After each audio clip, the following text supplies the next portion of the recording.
What is up, guys, and welcome back to another Gran Turismo Sport video. Today we are embarking on the daily race grind once again. I'm going to see if I can get my driver rating to A or S or whatever the highest rating is.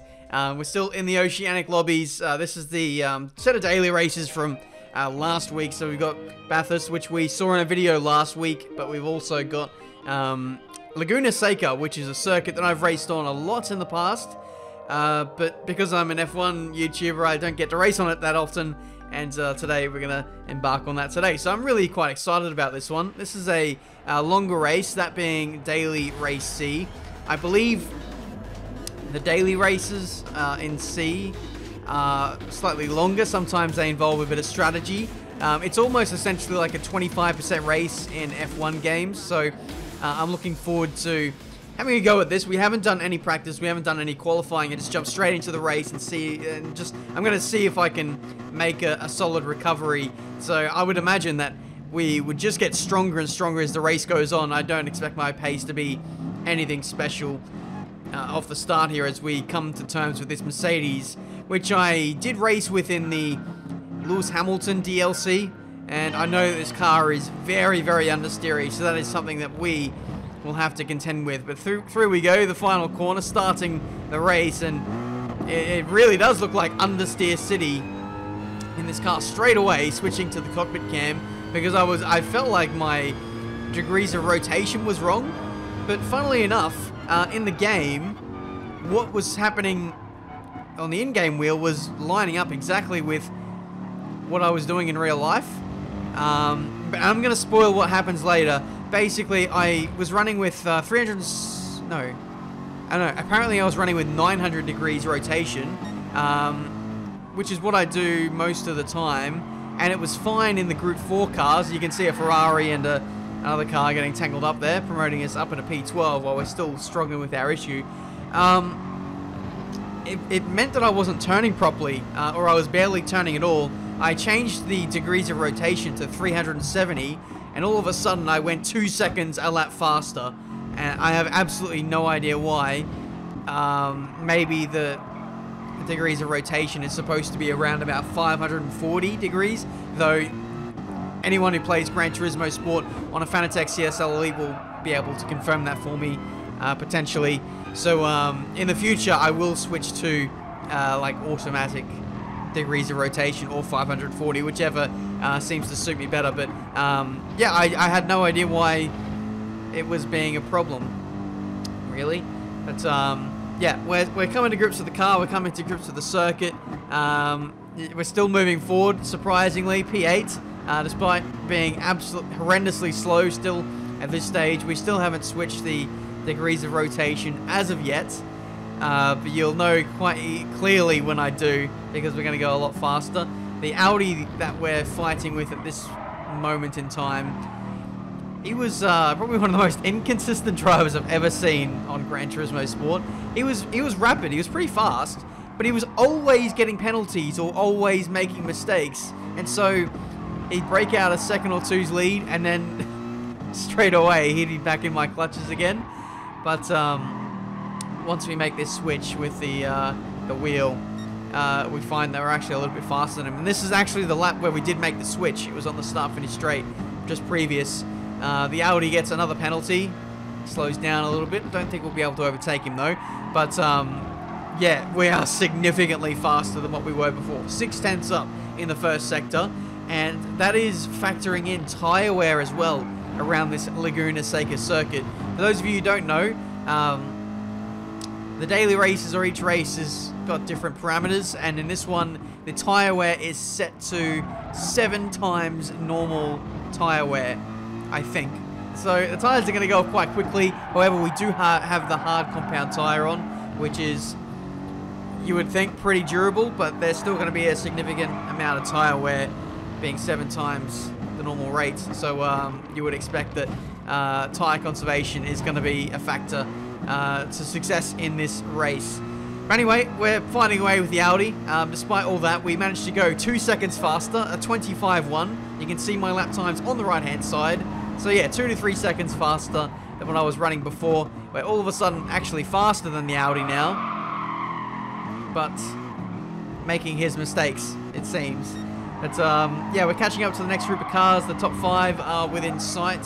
We get around the outside of a GTR, and the Audi gets another penalty, which is absolutely just hilarious, really, on his front.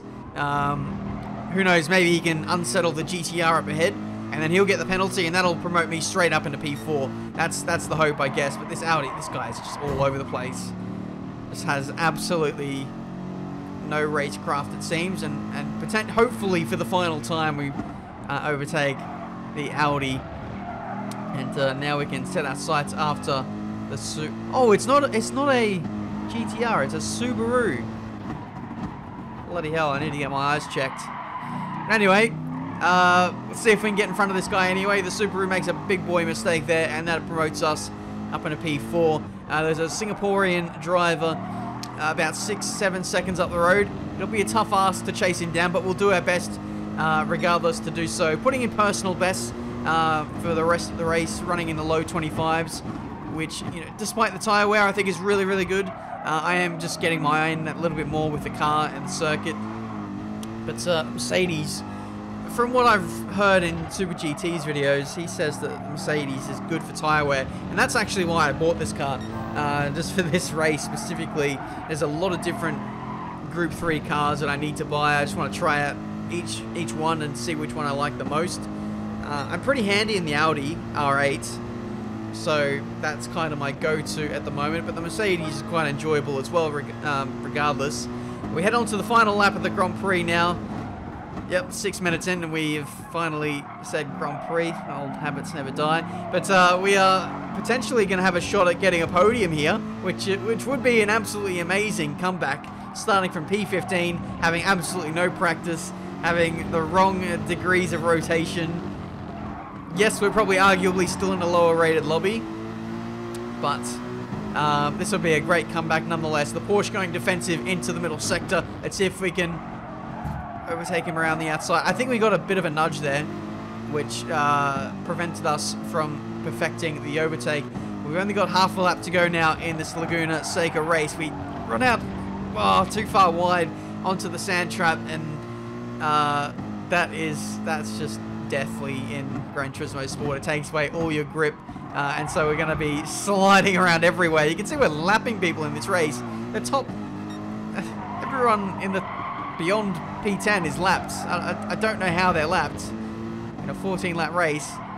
But anyway, we're trying to close up to P3. I made a couple of bad choices. We got shoved wide a little bit. We have a little go into the final corner, but it won't be enough. It'll be P4 in our opening exchange here in Daily Race C at Laguna Seca. That is not a bad way to open the account. We're now 40 seconds off the pace, so the top two were in a league of their own, but I feel like maybe with a bit more practice, we could challenge those top two guys, maybe? I'm not too sure. Like, the fastest lap was decent despite the tyre wear and everything, but we're going to move on for another race. Again, I don't think we qualified. I've opted just to start at the back because I feel like it's quite fun to do so. Driver rating of B, sportsmanship rating of S. So it seems like sportsmanship rating is quite easy to get up. I try and avoid having incidents if I can. I've had a few clear runs at the front in other daily races, which has definitely helped things, but starting at the back here in Daily Race C, we could potentially see our sportsmanship rating plummet a little bit. But turn one for the second race, we make a bit of contact with a BMW, and that's not good for us, is it? Hopefully. Or hopefully it's not good for us, because the penalty system on this game has been going a bit crazy lately. We've got a whole field of Japanese drivers in front of us, so we're going to fly the flag for Australia and see if we can disrupt the party here in Japan. Up the inside into the final corner. The Japanese driver turns across us a little bit, like I was there, but I get the penalty, which is exactly what you want. Fellow Australian, Connor Blue. He'll be feeling blue after we go for a big boy dive bomb into turn one. No, he's going for the counter-attacking dive bomb on the Japanese driver into turn one, which completely backfires, and we are now in P10. The replay cameras on this game are absolutely sublime. This is on PS4, and I'm sorry to keep saying it, but it just absolutely craps all over the F1 games, even on PC. Like, the replay cameras are just amazing on this game.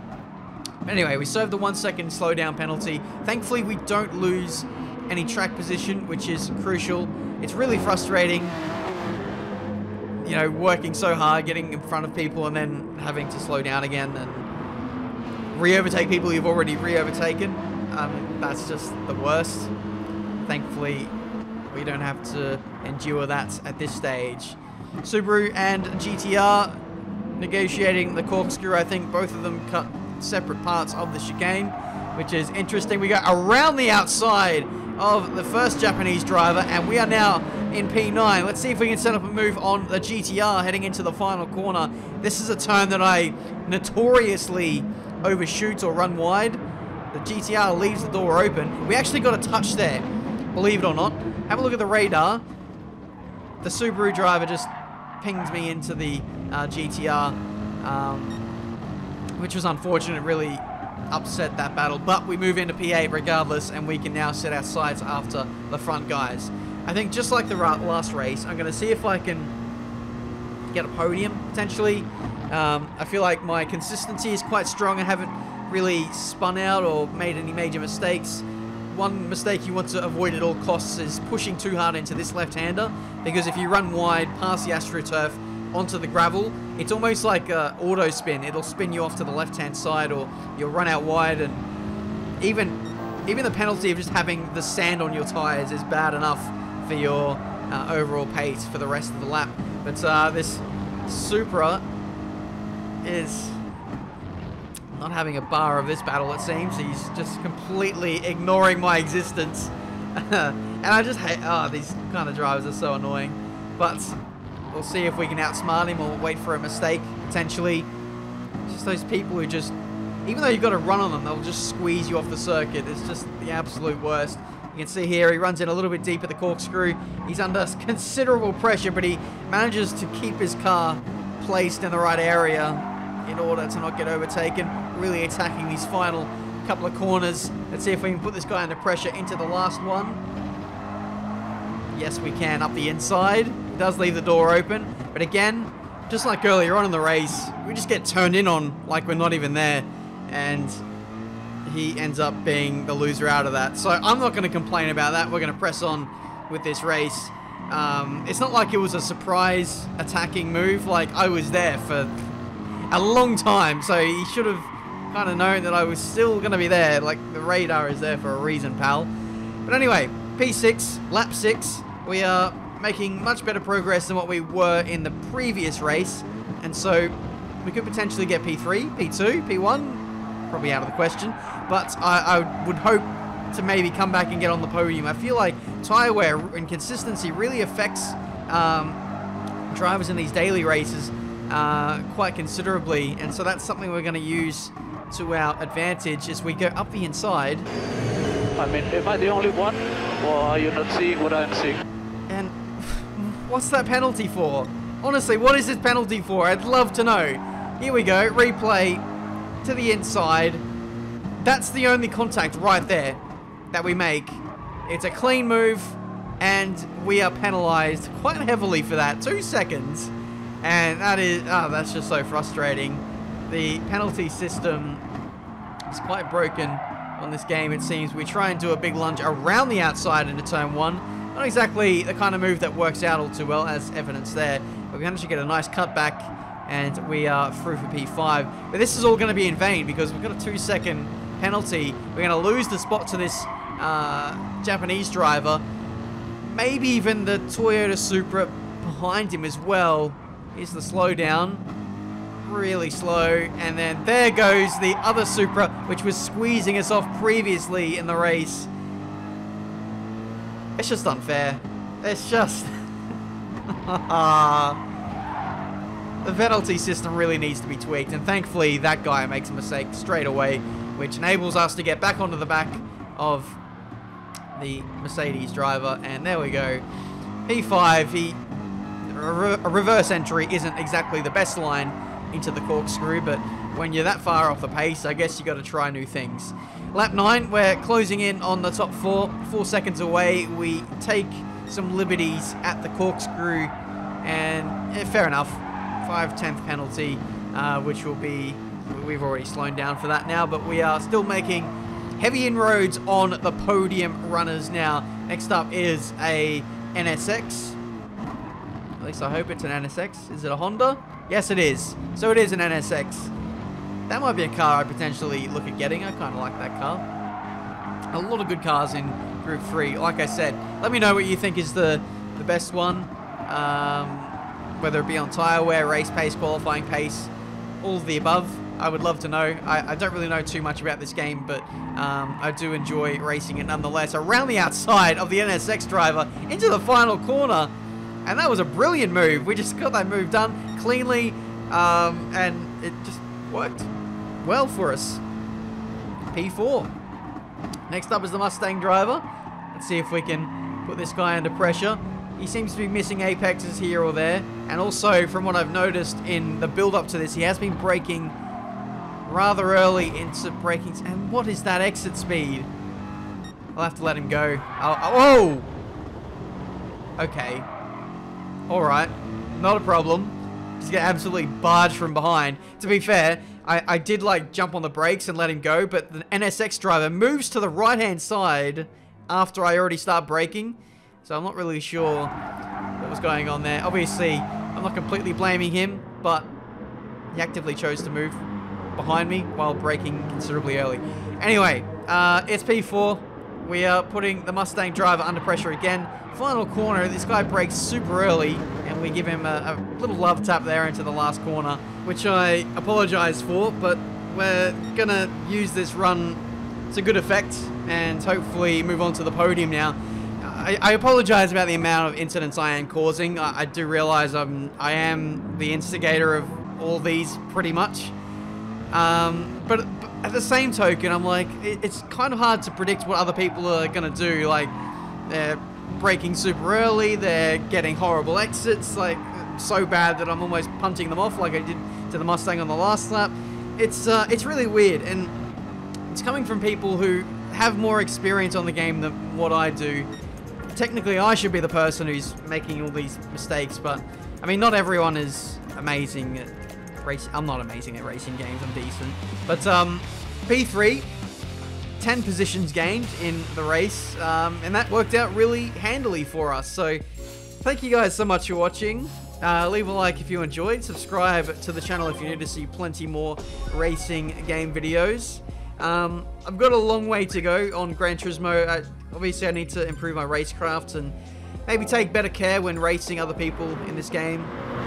This race was quite evident that I was maybe a little too aggressive here or there, not really being overly patient, but yeah, at the same time people were turning across me or braking super early, like yeah, just really unpredictable behaviors in online racing, which I think will just naturally get better the more I get experience with this game. And obviously when I move up into higher tiered races, higher tiered lobbies, the behaviors of other people will be a whole lot more predictable.